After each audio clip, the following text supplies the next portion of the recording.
I'm too busy to pray. All of us say that, at least from time to time, if not constantly. And there's a certain way that it has some kind of truth to it, in the sense of we've got a lot of things going on, and we don't have an abundance of free time. Maybe right now some people do, I suppose, but it's a rare pandemic quality of the world that you can actually have an abundance of free time. So there's a real problem, though, in this idea that I'm too busy to pray. Because if we buy into it, then we're cut off from the life-giving source, right? I've said elsewhere that if we rephrase this statement, what we're really saying is, my life is too busy for the meaning of my life, which is just absolutely ridiculous. And we don't want to be locked into, we don't want to be victims, I guess, of this mentality. Because if we think, oh, I'd like to pray, but I just don't have the time. If we buy into that, then we're stuck not praying, rather than making a change which makes prayer possible. So when we buy into the mentality, we're kind of like hoping for this magical increase of time at some point, or some kind of magical decrease of responsibilities, which again in ordinary life is never going to happen. So we've got to find a way around this first obstacle that will keep us from prayer. And actually one of the Desert Fathers said that the demon's primary mission is to keep you from prayer. The primary temptation of demons is to keep us from prayer. And again, because they know that's the heart, that's the wellspring of life. And it's not just prayer when you're, in your room or in the church, eyes closed, praying intentionally. That's primary form of prayer.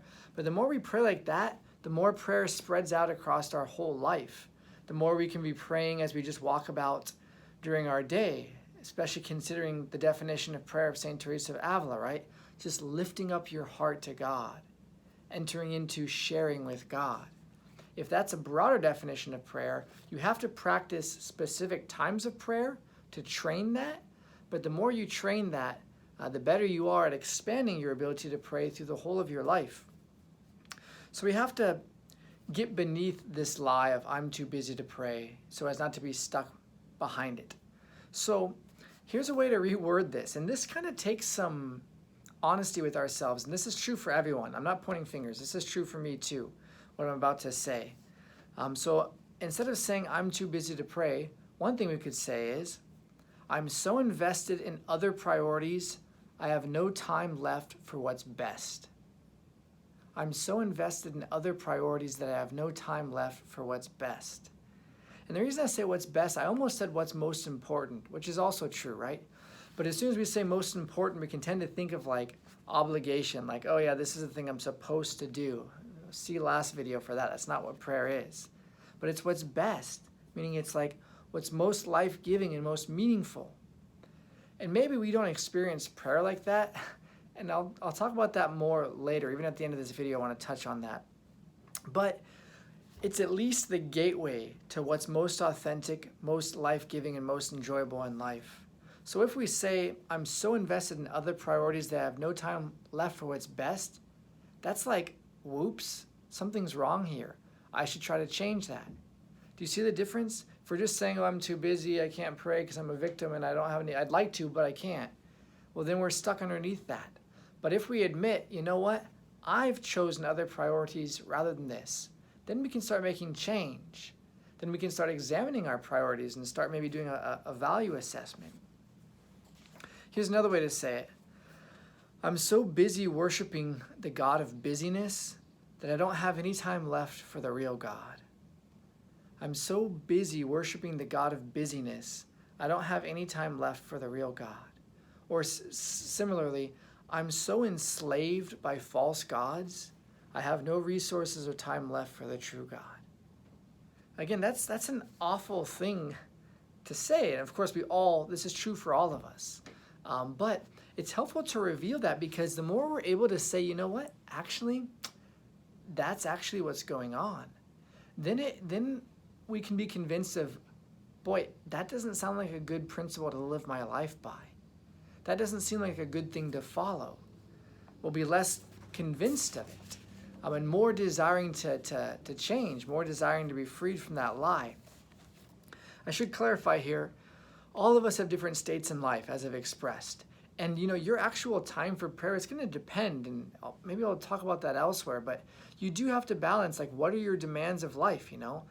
You got kids, like, that's a must. You can't just leave them there hungry because you're there, meditating on the deep truths. That's not true holiness.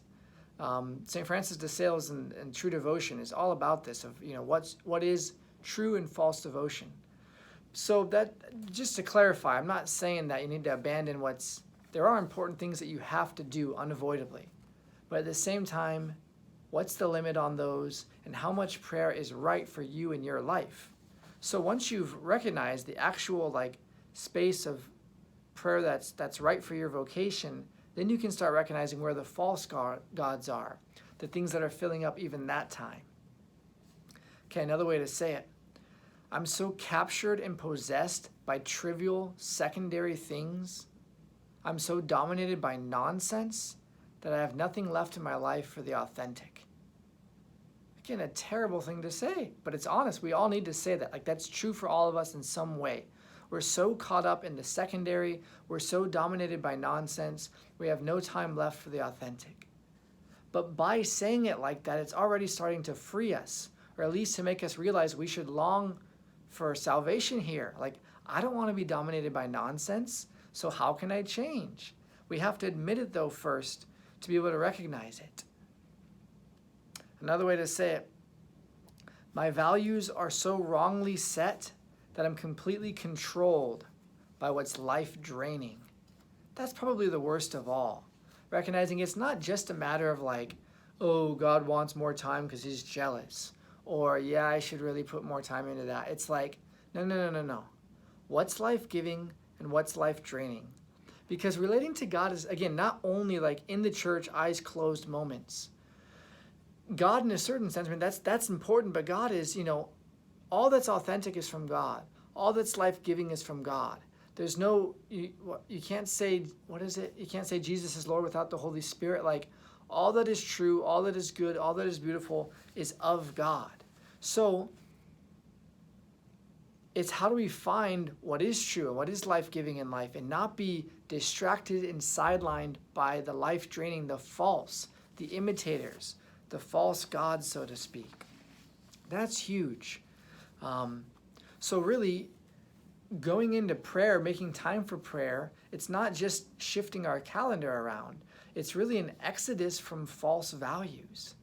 It's a whole changing of worldview to reprioritize what we think is actually true and good and life-giving, and to say, I want to serve those things. I want to invest myself in those things.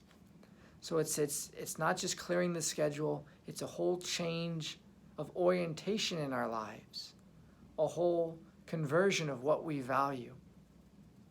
So false values are based on false beliefs. So think if someone, told you there's gold in them hills there, right?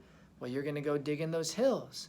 But maybe you're digging after, fool's gold, so to speak. But so long as you believe just a few feet more down, you're going to tap into a gold mine, of course you're going to invest your life there. So many of us, our schedules are messed up because our values are messed up, and our values are messed up because there's some false belief leading us there. So think about some of these false beliefs that are just detrimental to prayer and detrimental to spirituality, which really means detrimental to happiness. So one lie is to sustain my life, it's necessary that I do all these things. The sustenance of my life, my staying alive, my having what I need, my providing for myself, my family, it's necessary that I do all these things. Now again, there's some things that are necessary. You've got to work, you got to take care of responsibilities. But there's a lie that if I stop doing some of these things, if I even break for a minute to pray, everything's going to collapse and shatter. It's like we're juggling a bunch of, glass jars or something. And we think, boy, if I stop at any moment, they're going to shatter. And it's I can't take a break. I've got to keep doing, because I'm keeping myself alive. I'm in charge of, providing. All of this is on me. And again, some of that's true, but at the same time, it's not. God is in charge. God is sustaining things. You're called to do your proper part, no more and no less. And it's just as wrong to do more than God is asking of you than to do less. It's just as wrong to be overactive in busyness than it is to be lazy and unproductive. Another false belief that can drive us, my value totally depends on doing all this stuff. So like if I'm not accomplishing a bunch, if I'm not producing a bunch, or whatever it is, you got to find kind of your own stuff. Maybe these are just lies that are pertinent to my life more. But if we're fed by that lie, if I think I'm only valuable when I'm producing, then of course I'm going to be a workaholic and just try to get more and more done. Or if happiness requires that I have A, B, and C, and that's really expensive stuff, of course I'm going to be, burning myself out trying to get money so that I can buy these things. So we have to look at where are the false values in our life and what are the false beliefs that are fueling those values. Now here's the ultimate point, really, that's going to be the biggest hang-up. It's the false belief that praying is not life-giving. And that can be really convincing because we don't always experience, or maybe never experience, prayer as something life-giving. And that has to be an ongoing work in these videos and in our conversation and in life to discover what's really life-giving. And it's hard because like with most important things, it's not immediate, right? So you don't immediately love the piano or the violin when you first start plucking around and it's awkward and you're just playing scales or Mary Had a Little Lamb. That doesn't give you passion for it. It's not until you've played scales for years and you've learned the skill that you can just freely, like our own Wilson here, right? Just go to town on the thing, and it's beautiful and it's enjoyable and you're free. So we're not always there until we invest the time in the practice. So that's a whole conversation in itself. But if we don't believe ultimately that prayer is life-giving, then we're not going to do it. Like that's the essential, that's the ultimate. If we're not convinced of that, of course we're not going to do it. Jordan Peterson had the best answer ever to why did the chicken cross the road? He says because it perceives there's something better on the other side. And that seems maybe simplistic or obvious, but it's absolutely true. The only time we ever move, the only reason you move towards anything is you perceive going towards this thing or choosing this thing is somehow better than not. And this is also why we have such a hard time changing certain sinful behaviors. We think it's just a matter of disciplining ourselves so to not do that thing. But it's like, no, you're going to keep doing this until you're convinced there's something else that's better. That's just the way we work as human beings. So we have to believe in our guts that it's good. Of course, all of us say in our head, yes, prayer is good because I'm a Catholic and that's what Catholics believe. But if you don't really experience it as life-giving, then you're not going to be moved to do it. Or you might do it, but you're not going to be wanting to be there. And here's what happens with distractions. And this, I think, is going to lead me into to talk about distractions more in the next video. But the point right now is this: attention is moved by what you think is important or what you think is life-giving. So if you're there in a conversation with someone engaged, and your attention's flitting or whatever, it's jumping around, it's because it's like, oh, that's better. Whatever you're saying to me, blah, blah, blah, that's better. I want that. And this happens all the time. So in prayer, sometimes we're so, bone dry bored that it's like, oh, look at a bug moving. I'll look at that now because there's nothing going on over looking at that tabernacle. Like, I'd rather watch this bug. Or look, someone outside, right? Oh, look, a blue car. What's the movie from Up? Squirrel. Right? Just anything other than the boredom that I'm invested in. So if that's happening, boy, well, we're going to talk about that. But think about a different example. Flip it. There's some commercial I saw somewhere, and it's kind of a joke, but it's these guys there, hunkered down, watching the TV, watching sports, and they're so invested. The wives, of course, are jealous of this false god, this greater love they have in their life on the TV. They walk in like their most inappropriate outfits or whatever, and the guys don't notice them at all. It's just they're zoned in and the wives are walking around doing their thing and they're making food, whatever, and the guys don't care. It's all secondary. So you've never been like at a concert or at a sports event where you're so enraptured that you're turning and watching bugs, right? It's just nonsense. Even the buzzing of the phone, even, your person next to you could be like getting like bleeding dead or whatever, but you're just like, go, score, score, score. So that's the power of attention and the power of love. Love steers our attention. So I think that sets us up for, I think maybe we'll transition into that, understanding what distractions are and how they work. But this is the thing for now, is understanding, demasking this lie. I'm too busy to pray. Again, it's not saying you don't have a lot going on.